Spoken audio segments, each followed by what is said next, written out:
Hey everybody, Tony D with a Hollywoke hot take, and this one is about, well, more cancel culture. Wah, wah.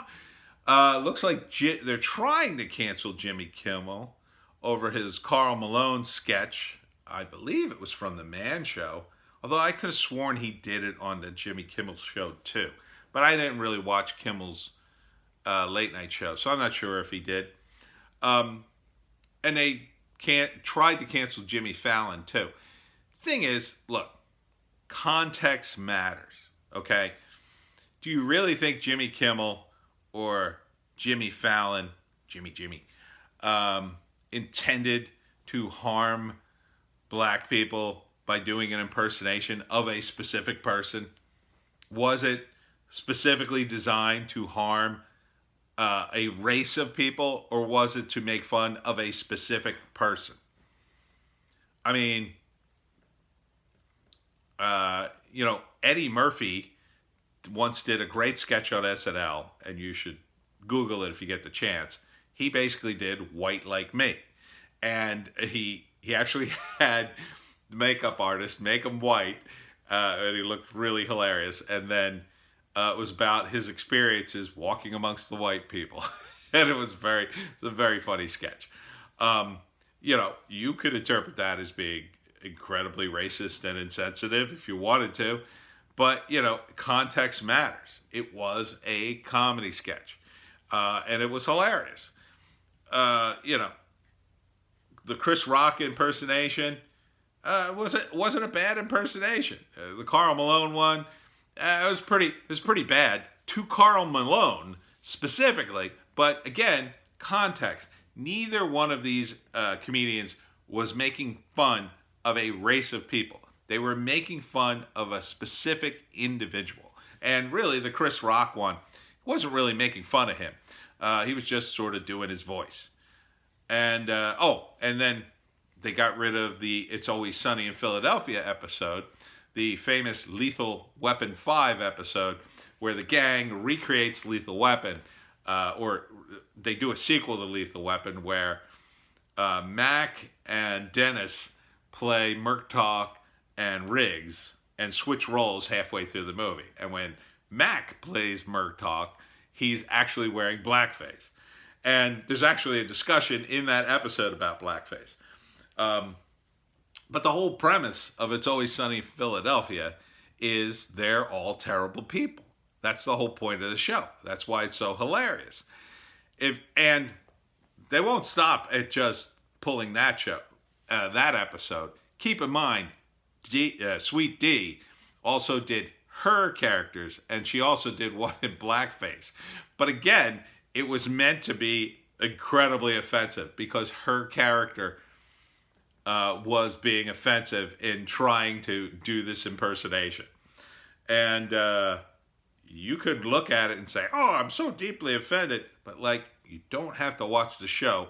It wasn't aimed at a group of people. It was about showing how stupid Deandra was. Sweet D. So context matters. The other person they're trying to cancel is Joe Rogan. Now, if you haven't seen the Joe Rogan podcast, you're missing out. But one of the guys who comes on the show fairly regularly is Joey Diaz, who's another comic. And Joey tells often these incredibly vulgar and disgusting stories. So someone dug up an old clip where Joey Diaz is telling the story how he used to get BJs from female comics at a certain comedy club. I guess he was the MC for the open mic night. In order to get them stage time, they would have to, give him a Hummer. First off, we don't even know if that's true. It may be a total lie. Comedians do that all the time. They make up a complete story that works with their character, but isn't necessarily true. And so we don't really know if anybody was abused. And you got to understand that if you're going to sort of get the attention of people in sort of the lowest rung of show business, they are willing to do almost anything for attention. So opening that door also opens the door to a potential for someone to come forward and completely lie that, yes, Joey Diaz made me do this. Not because he actually did it, but because he has the rep and because the timing's right when they were around together. And who knows what really happened. Now, maybe Joey Diaz actually did that. Maybe he suggested it. Maybe it was like a halfway measure. Maybe one night he wanted to close. I mean, when you do an open mic night, what happens is a bunch of people sign up, and you have to cut it off at some place, right? So you might have 20 slots, let's say, and maybe 30, and like 50, 60 comics will show up. Well, you got to figure out a way to cut some people off the list. You just say, that's it, we're full. So imagine they're full one night, and a hot girl shows up, and she's late, and she wants to get on stage, and there's some slots are better than others. You want to go about second or third, depending on who you're behind. You want to go after somebody who's funny, but not too funny. Funny enough to warm up the crowd, but not so funny that you can't top them. Anyhow, it's quite possible one of those girls offered Joey, a little something to get the primo spot. Maybe. I'm speculating. I wasn't there. But that world is pretty sketchy. So it could go either way. But regardless, there isn't even a complaint here. So until somebody comes forward that says, oh my God, Joey Diaz made me do these horrible things, what are we talking about? We're just talking about guys telling really disgusting stories. And that's all they could be. They may just be disgusting stories. But Twitter doesn't care about that. They're also trying to cancel Chris D'Elia? Is that how you say his name? Anyhow, he said inappropriate things to teenage girls on Twitter. But I don't even know what that means. I mean, look, it's all about Twitter. Forget Twitter. Twitter is just an idiotic platform. Most of these guys, so far, there hasn't been any response from the Joe Rogan podcast. I think they shouldn't respond to it at all. I think they should just completely ignore it completely ignore it, quite frankly. I mean, if nothing happened, you don't have anything to worry about, no one's coming forward, there's no complaint, who cares what Twitter thinks? Who cares at this point? Apparently, a lot of people still do. Mark Dice has been on Twitter. He's been on a tear, basically saying to corporations who have Twitter accounts, hey, do you support Black Lives Matter? Although he's saying it in a much more hardcore way that, I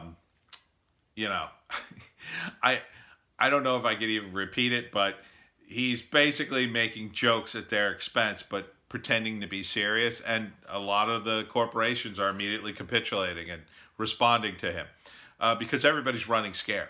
Everybody's running scared of Black Lives Matter. They don't want to be perceived as racist. And, for performers and people in Hollywood, this is a real problem because once you kind of get the taint of that, it's really hard to get it off, but at the same time, you cannot apologize to these people. You cannot apologize to them. Once you apologize to them, they smell blood in the water and they pounce. And you'll never apologize enough. You'll never be woke enough. Every time you go up on stage or whatever, you'll get blasted. And a guy like Jimmy Kimmel, to some extent, it's karmic justice for him because he's a guy who gleefully sort of participated, I wouldn't say in canceling, but in being Mr. High and Mighty when he really wasn't. He should have been in the forefront of saying, whoa, come on, this is just comedy. He should have protected somebody. I don't even think he said anything when Sarah Silverman, they tried to cancel her. To some extent, these guys, as Tim Pool said, they're kind of grandfathered in. They almost can't be canceled. I disagree. I think they can be canceled, if enough pressure comes to bear. The problem is the radical leftists and idiots on Twitter are trying to cancel everybody at this point. They're just going after too many targets at once. That's one of the reasons Tucker Carlson will be fine, because even though they're going after his sponsors, they're also going after like 15 other people simultaneously now. When you go after that many people, you're sort of spreading yourself thin. The outrage mob on Twitter can't focus, and they're just, okay, oh, right, I got to cancel him too. All right, let's cancel him. And it's not enough people. Instead of having 500,000 people cancel one guy, you're going to spread those 500,000 people over like dozens of people, and it's not going to be nearly as effective. So fortunately, the mob seems to be losing its power, losing its ability. But, if you don't stand up to these people, if you don't say, F you, I don't care what you say, or just ignore them, don't feed the trolls, they will continue because they sort of get something out of it, and they get attention. They say, I canceled this guy. Finally, justice, whatever that means. But these guys, most of them will probably survive this, probably because we're seeing the waning of cancel culture. They're going too far. At this point, who's going to support this? I talked to some coworkers today, and they're like, who's even on Twitter? And I'm like, yeah, exactly. Like 2% of the country's on Twitter, and it's all just becoming nothing at this point. And most likely when Trump is reelected, he might even leave Twitter for one of the other platforms because he won't really need it anymore. And if that happens, you're looking at the collapse of Twitter. You're looking at millions of his followers jumping over to Parler or Gab or whatever. Then Twitter's going to be in real trouble, at least in the United States. It's very big overseas. I think at some point Twitter will become the social app for India. It's just not going to be an American thing anymore. It will just be overrun because there's so many people in India.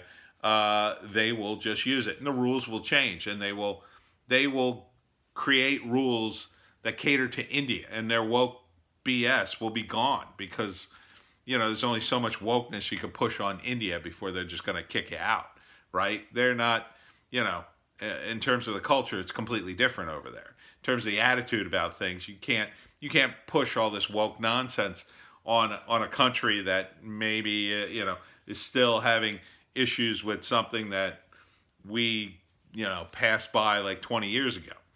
So I look forward to the demise of Twitter. Nothing would make me happier than to see Jack Dorsey leave the platform and someone come in and run it like an actual business for money, as opposed to this crusade of wokeness. I think after the re-election of Trump, you're going to see a lot of these guys just give up the ghost and either switch sides or just say, yeah, we're tired of losing money. Trump got reelected. We tried, and we're gonna change the script now and try to get some of this conservative cash, since everybody just about is a Republican now. Watch for the switch. See you next time.